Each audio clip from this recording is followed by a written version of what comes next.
कृष्णाय वासुदेवाय हरये परमात्मने प्रणतक्लेशनाशाय गोविन्दाय नमो नमः।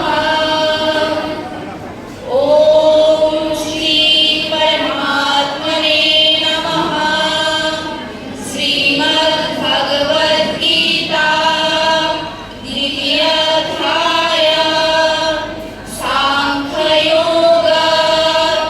संजय उवाच तं तथा कृपयाविष्टम् अश्रुपूर्णाकुलेक्षणम् विषीदन्तामिदं वाक्यम् उवाच मधुसूदनः। श्रीभगवानुवाच कुतस्त्वाकश्मलमिदं भीष्मे समुपस्थितम् अनार्यजुष्टं स्वर्गं येति परमर्जुन। एवमास्मकमः पार्थ नैतत्त्वैवपद्यते। शूद्रं हृदयदौर्बल्यं त्यक्त्वा इष्टपरन्तप। अर्जुनोवाच कथं भीष्ममहं सङ्ख्ये द्रोणं च मधुसूदन। ईशुभिः प्रतियोत्स्यामि पूजार्हरिसूदन। गुरून् हत्वा हि महानुभावान् श्रेयो भोक्तुं भैक्षं प्रीहलोके। हत्वार्थकामांस्तु गुरूनिहैव भुञ्जीय भोगान् रुधिरप्रदीप्ताम्। अजयैतदिर्माकरणो गरीयो यद्वा जयेमा यदि वा नो जयेयुः।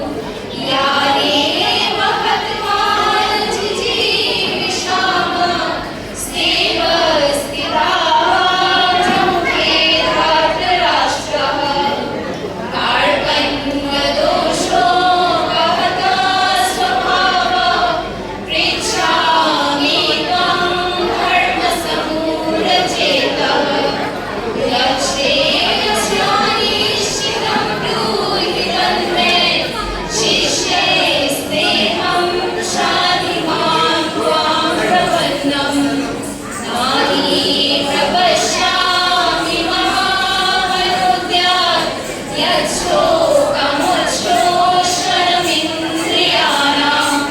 अवाप्यभूमावसपत्नवृद्धं राज्यं सुराणामभिजाधिपत्यम्।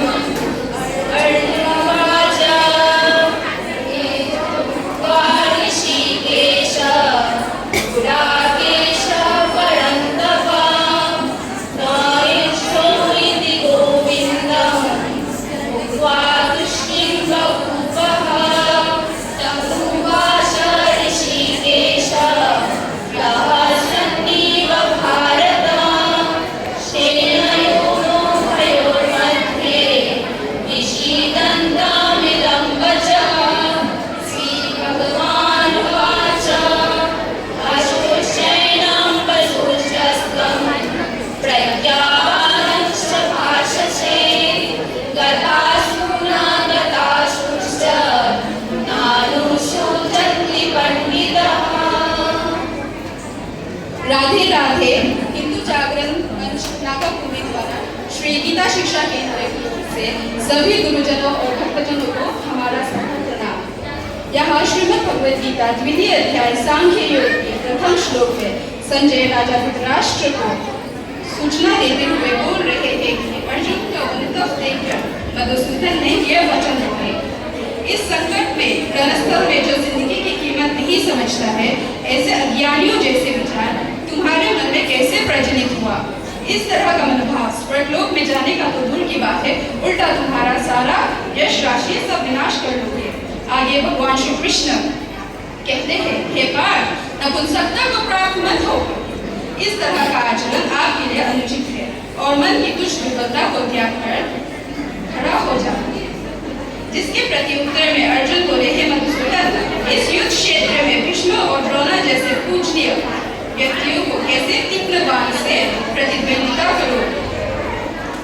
मेरे गुरुजनों का जीवन हानि करके संसार सुख भोग करने से तो बेहतर है मैं भिक्षा मांग जीवन यापन करूं। वे लोग पार्थिव वस्तु के अभिलाषी होने से भी मेरे जो गुरुजन हैं उन लोगों की हत्या करके युद्ध लाभ समस्त भोग्य वस्तु उन लोगों के रक्त से सना हुआ होगा। आगे अर्जुन भ्रमित चिन्ह परिस्थिति में कहता है, उन लोगों का जितना अच्छा है या हमारा उनके द्वारा पराजय होना अच्छा है, ये मुझे समझ नहीं आ रहा। और धृतराष्ट्र के पुत्रों का करने से तो हम लोग इस जिंदगी ये जीवन जीना ही नहीं चाहेंगे। फिर भी इस रणांगन में वे लोग जो हमारे अपने हैं वही हमारे विपरीत उपस्थित हुए हैं। इस कायरता रूप का प्रभाव का मैं क्या करूं, मुझे ये समझ नहीं आ रहा। मेरे कर्तव्य के बारे में विभ्रांति हुआ हो। इस अवस्था में मेरा क्या करना उचित है, कृपया मेरा मार्गदर्शन करें। हे प्रभु, अभी मैं आपका शिष्य हूँ और आपके ही शरणागत हूँ। कृपा करके मुझे निर्देश दीजिए कि मेरे लिए कौन सा कल्याणकारक मार्ग होगा और आगे जो मेरे इंद्रियों में अशांत शोक हो रहा है इसका उपाय मुझे ढूंढ के भी नहीं मिल रहा। यहाँ तक कि स्वर्ग के देवता का अधिपत्य लेके समृद्धिशाली और प्रतिद्वंदिता विहीन राज्य इस धरती में प्राप्त करने के बाद भी मेरे दुखों का विनाश नहीं होगा। आगे संजय बोले, इस मनोभाव को व्यक्त करते हुए अर्जुन ने ऋषिकेश से बोला, हे गोविंद, मैं युद्ध नहीं करूंगा। ये बोल अर्जुन मौन धारण कर गया। आगे संजय कहते हैं, हे भारतवंश धृतराष्ट्र, उस समय श्री कृष्ण मन ही मन मुस्कुराते हुए दोनों पक्षों के मध्य में खड़ा विषमग्रस्त अर्जुन से एक थे। तब भगवान श्री कृष्ण बोले, हे अर्जुन, जिस विषय में शोक करना उचित नहीं उस विषय में तू शोक कर रहा है। जो पंडित है अर्थात जो ज्ञानी है वह कभी भी जीवित या मृत किसी के लिए भी शोक नहीं करता है। कहते हैं कि सृष्टि में सबसे कठिन युद्ध तब होता है जब हमें अपनों से युद्ध करना पड़ता है। मूल तात्पर्य, भगवान श्री कृष्ण श्रीमद् भगवद गीता के माध्यम से हमें निर्देश दे रहे हैं कि चाहे जीवन में कितनी भी मुश्किलें आए, चाहे कितनी भी मुश्किल परिस्थिति से हम क्यों नहीं गुजर रहे, हमारे ऊपर जो जिम्मेदारी है उस जिम्मेदारी को बिना कोई संकोच के हम पूरा करें। उदाहरण स्वरूप हम एक जीवन सैनिक का जीवन को उदाहरण पे हम ले सकते हैं। जैसे परिवार की जिम्मेदारी और देशभक्ति के प्रति जब जिम्मेदारी चुनने की बात आती है तब सैनिक हमेशा देशभक्ति की जिम्मेदारी को प्राथमिकता देते हैं। हम आप सभी गुरुजनों और भक्तजनों से निवेदन करते हैं, यदि हमारे द्वारा कोई इसी तरह का भूल त्रुटि हुई हो कृपया हमें क्षमा करें और अपना कृपा दृष्टि हमें बनाए रखें।